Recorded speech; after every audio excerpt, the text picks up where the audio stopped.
नमस्कार. प्रथम वर्ष सर्व अभियांत्रिकी व्यवसायातील प्रशिक्षणार्थ्यांचे मी हार्दिक स्वागत करतो.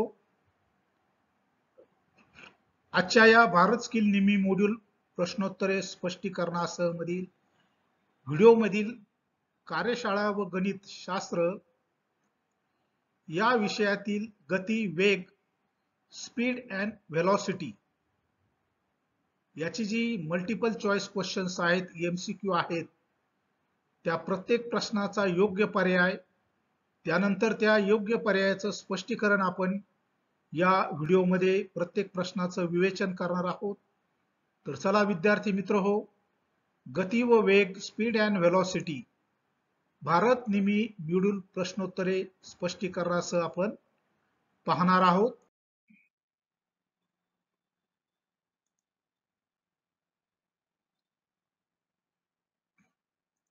प्रश्न आहे, गतीचे सूत्र काय आहे? याचं योग्य उत्तर दिलेलं आहे डिस्टन्स कव्हर्ड बाय टाइम, कापलेले अंतर भागिले लागलेला वेळ. याचं या ए उत्तर जे आहे त्याचं स्पष्टीकरण इथं आपण बघतोय. It is the rate of change of displacement of a body in motion. It has got no direction at is scalar quantity. Speed distance travel per unit time, म्हणजे डिस्टन्स बाय टाइम, कापलेले अंतर भागिले वेळ, हे या प्रश्नाचं योग्य पर्याय आहे, म्हणून ए उत्तर बरोबर आहे. पुढील प्रश्न आहे, गतीचे एकक काय आहे? या ठिकाणी आपण बघतोय याचं स्पष्टीकरण. ए पर्याय याचा बरोबर आहे, जो हायलाइट केलेला पर्याय आहे. ए पर्याय बरोबर आहे, मीटर पर सेकंड. या ठिकाणी आपल्याला वेगाचं एकक दिसतंय, metre per second. MK system मध्ये किलोमीटर पर आवर आणि माईल पर आवर. तर मीटर पर सेकंड ए या प्रश्नाचं आपल्याला योग्य उत्तर या ठिकाणी स्पष्ट होत आहे. पुढील प्रश्न आहे, वेगाचे सूत्र काय आहे? What is the formula for velocity? तर या प्रश्नाचं योग्य उत्तर आहे बी पर्याय, distance in definite direction divided by time. विशिष्ट दिशेने कापलेले अंतर भागिले लागलेला वेळ. व्हेलॉसिटीचं सूत्र, व्हेलॉसिटी बरोबर S/T, डिस्प्लेसमेंट बाय टाइम, म्हणजे एका विशिष्ट दिशेने अंतर. याचं बी पर्याय हे उत्तर योग्य आहे. पुढील प्रश्न आहे, what is the unit of velocity? वेगाचे एकक काय आहे? या ठिकाणी आपण बघतोय velocity, distance displacement by time, unit metre per second, म्हणजे ए पर्याय हे या प्रश्नाचं उत्तर बरोबर आहे, हे या ठिकाणी स्पष्ट होत आहे. पुढील प्रश्न आहे, पदार्थाला फक्त परिमाणाने एककाने व्यक्त केल्यास त्यास काय म्हणतात? What is called if a body possesses only magnitude or size alone? त्याचं योग्य पर्याय आहे स्केलर क्वांटिटी, अदिश राशी. Scalar quantity is defined physical quantity with magnitude and no direction, जे डी पर्याय हे याचं बरोबर उत्तर आहे. पुढचा प्रश्न आहे, पदार्थाला परिमाण, एकक व दिशा या दोघांनी व्यक्त केल्यास त्यास काय म्हणतात?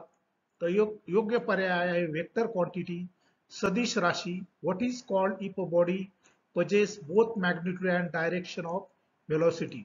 व्हॉट इज वेक्टर क्वांटिटी या सूत्रामध्ये आपल्याला मिळतंय. याची व्याख्या या ठिकाणी आपल्याला दिसते. Vector quantity is defined as the physical quantity that has both direction as well as magnitude, म्हणजे सदिश राशी.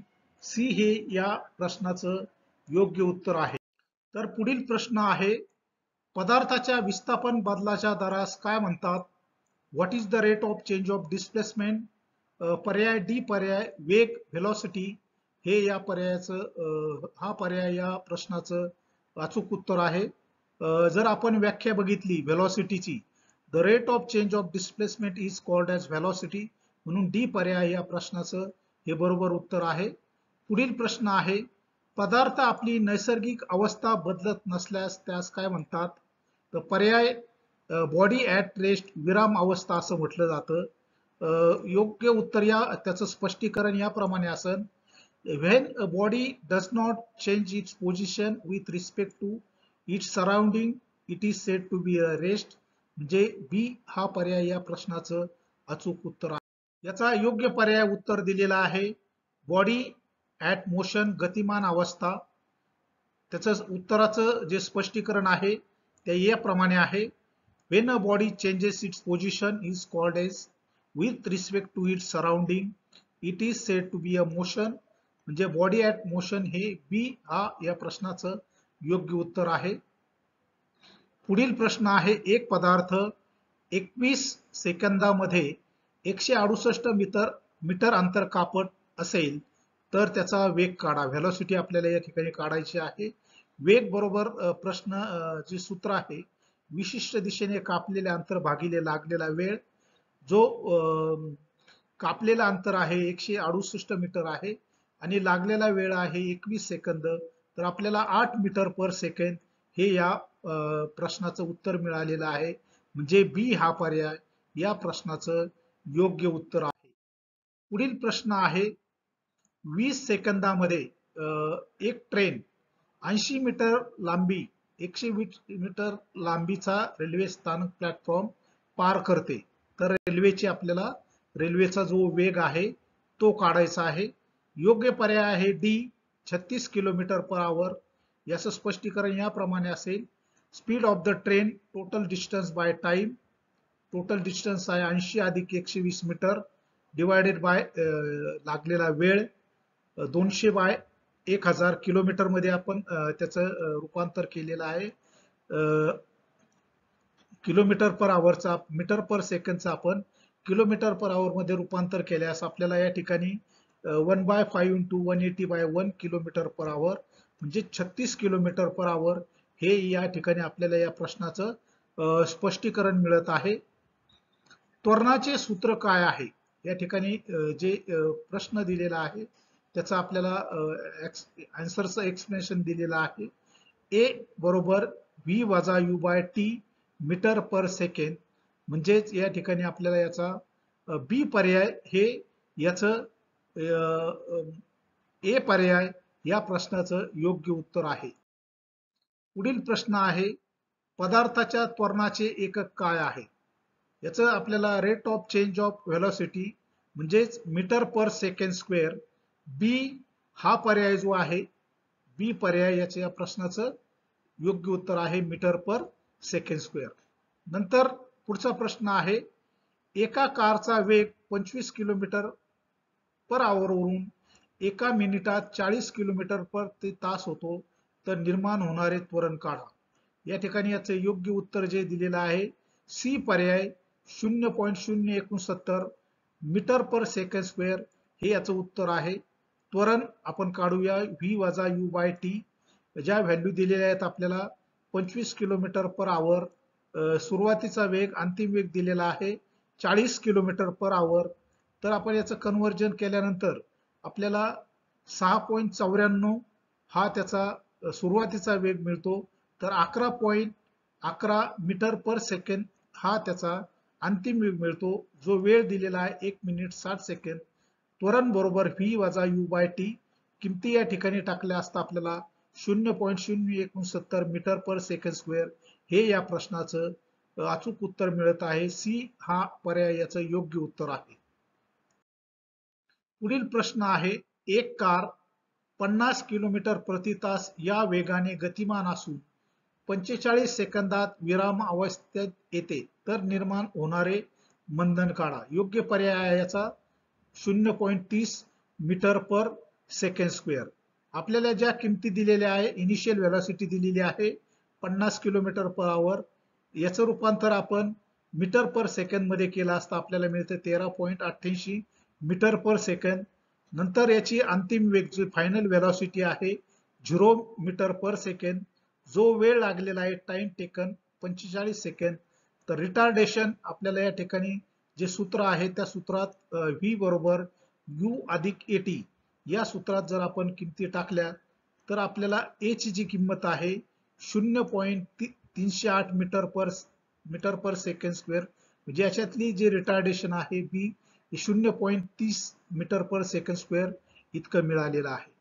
पुढील प्रश्न आहे, एका विमानाला लँडिंग जमिनीवरून उड्डाण करण्यासाठी सुरुवातीपासून 10 सेकंदात जमिनीवरून 700 मीटर धावावे लागते तर निर्माण होणारे त्वरण काढा. याचा जे योग्य पर्याय आहे D 14 metre per second square. जर आपण गतिविषयक समीकरणाची सूत्र बघितली तर एस बरोबर यूटी अधिक 1/2 जीटी वर्ग.